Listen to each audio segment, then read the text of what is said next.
നമസ്കാരം, മെട്രോ മാറ്റിനിയിലേക്ക് സ്വാഗതം. ജാതീയതയുടെ കോട്ടമതിൽ കലകൊണ്ട് തകർത്തെറിഞ്ഞ ഗായകനാണ് വേടൻ. മഞ്ഞുമൽ ബോയ്സിലെ വിയർപ്പ് തുന്നിയിട്ട കുപ്പായം എന്ന ഗാനത്തിന്റെ രചനയ്ക്കാണ് വേടൻ എന്നറിയപ്പെടുന്ന ഹിരൺദാസിന് മികച്ച ഗാനരചയിതാവിനുള്ള സംസ്ഥാന പുരസ്കാരം ലഭിച്ചത്. റാപ്പ് സോങ്സ് കേട്ടും പാടിയും പരിചയിക്കാത്ത മലയാളി മാത്രമല്ല, ലോകം മുഴുവനും വേടന്റെ വരികൾ ഏറ്റുചൊല്ലി. ഹിരൺദാസ് മുരളി എന്ന തൃശൂർ സ്വദേശിയാണ് വേടൻ എന്ന പേര് സ്വീകരിച്ച് റാപ്പ് മേഖലയിൽ പേരെടുത്തത്. മ്യൂസിക് ഷോകളിൽ വസ്ത്രം കൊണ്ടും വ്യത്യസ്തനാണ് വേടൻ. ദളിത് രാഷ്ട്രീയം പച്ചയ്ക്ക് പറയുന്ന ഗായകൻ എന്നാണ് മാധ്യമങ്ങൾ വേടനെ വിശേഷിപ്പിച്ചത്. ഇപ്പോഴത്തെ വേടൻ വിവാഹിതനാകുന്നു എന്ന വാർത്തയാണ് പുറത്തു വരുന്നത്. കഴിഞ്ഞ ദിവസം കണ്ണൂരിൽ നടന്ന ഹാപ്പിനെസ് ഫെസ്റ്റിവലിന്റെ സമാപന വേദിയിൽ വെച്ച് CPM സംസ്ഥാന സെക്രട്ടറി MV ഗോവിന്ദനാണ് സന്തോഷ വാർത്ത ഔദ്യോഗികമായി അറിയിച്ചത്. പിന്നീട് വേടനും ഇത് സ്ഥിരീകരിച്ചു.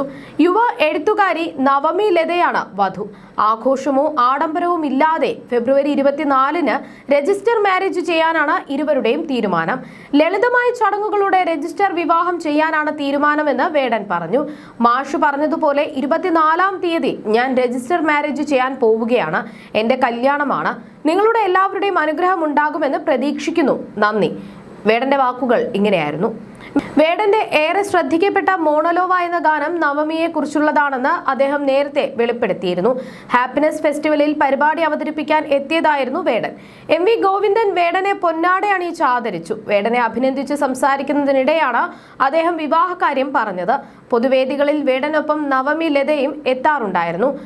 മികച്ച ഗാനരചയിതാവിനുള്ള സംസ്ഥാന ചലച്ചിത്ര അവാർഡ് സ്വീകരിക്കാൻ വേടൻ തിരുവനന്തപുരത്ത് എത്തിയപ്പോൾ നവമി ലതയും കൂടെ ഉണ്ടായിരുന്നു. 2025-ൽ വേടൻ പുറത്തിറക്കിയ മോണലോവ എന്ന പാട്ട് തന്റെ കാമുകിക്ക് വേണ്ടി എഴുതിയതാണെന്ന് മുൻപ് വേടൻ വെളിപ്പെടുത്തിയിരുന്നു.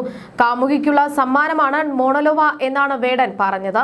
കാമുകിയെ മോണലോവ അഗ്നിപർവ്വതത്തോട് ഉപമിച്ചാണ് വേടൻ പാട്ട് എഴുതിയത്. ഗാനം സമൂഹ മാധ്യമങ്ങളിൽ വലിയ തരംഗം തീർത്തിരുന്നു. അതേസമയം കേരളത്തിനെതിരായ വിദ്വേഷ സിനിമ കേരള സ്റ്റോറിക്കെതിരെ റാപ്പർ വേടൻ രംഗത്തെത്തിയിരുന്നു. ഇത്രയും വെറുപ്പോടുകൂടി ഒരു സിനിമ ചെയ്യാൻ പറ്റുന്നുണ്ടെങ്കിൽ അവർക്ക് നമ്മളെ എന്തൊക്കെ ചെയ്യാൻ പറ്റുമെന്ന് വേടൻ ചോദിച്ചു. ഇത്രയും വെറുപ്പോടുകൂടി ഒരു സിനിമ ചെയ്യാൻ പറ്റുന്നുണ്ടെങ്കിൽ, ഇത്രയും ദേഷ്യം നമ്മളോട് കാണിക്കാൻ പറ്റുന്നുണ്ടെങ്കിൽ ഭാവിയിൽ അവർക്ക് നമ്മുടെ ദേഹത്ത് എന്തൊക്കെ ചെയ്യാൻ പറ്റും എന്നാണ് വേടൻ ചോദിച്ചത്. ശ്രദ്ധിച്ചും കണ്ടും ജീവിച്ചോണമെന്നും ശരിയായ രാഷ്ട്രീയ വിദ്യാഭ്യാസം എടുത്തോളണമെന്നും ഇല്ലെങ്കിൽ ഇവന്മാർ ആദ്യം അടിക്കാൻ പോകുന്നത് നമ്മളെയാണെന്നും വേടൻ പറഞ്ഞു. സിനിമ കാണുന്നുണ്ടെങ്കിൽ ഒരു രാഷ്ട്രീയം കണ്ടോളണമെന്നും അദ്ദേഹം പറഞ്ഞു. എനിക്കിത് പറയാതെ ഇരിക്കാം. വേണമെങ്കിൽ പാട്ടും പാടി കാശും വാങ്ങി വീട്ടിൽ പോകാം. അപ്പോൾ എനിക്ക് കൂടുതൽ അപകടങ്ങളിൽ നിന്ന് രക്ഷപ്പെടാൻ പറ്റും. എന്നെ കൊണ്ടത് ചെയ്യാൻ പറ്റാത്തത് നിങ്ങളെല്ലാവരും എൻ്റെ സഹമനുഷ്യന്മാരാണെന്ന് കാണാൻ അതുകൊണ്ടാണ് ഞാൻ ഇവിടെ വന്ന് പെർഫോം ചെയ്യുന്നത് എന്നും വേടൻ പറഞ്ഞു. നമ്മൾ ഒരുപാട് വർഷമായിട്ട് ഒന്നായിട്ട് എല്ലാ പ്രശ്നങ്ങളെയും മാറ്റി നിർത്തി രക്ഷപ്പെട്ടുകൊണ്ടിരിക്കുകയാണ്. പ്രകൃതി നമ്മളെ ഒരുപാട് തവണ പരീക്ഷിച്ചപ്പോഴും നമ്മൾ ഒരുമിച്ച് നിന്നു. അതൊന്നും നമ്മൾ ഇതൊന്നും കണ്ടില്ല. നമ്മൾ സമാധാനപരമായി ജീവിക്കാൻ നോക്കുമ്പോൾ ഇവന്മാർ ചെയ്യുന്ന പണി കണ്ടോ എന്നും വേടൻ ചോദിച്ചു.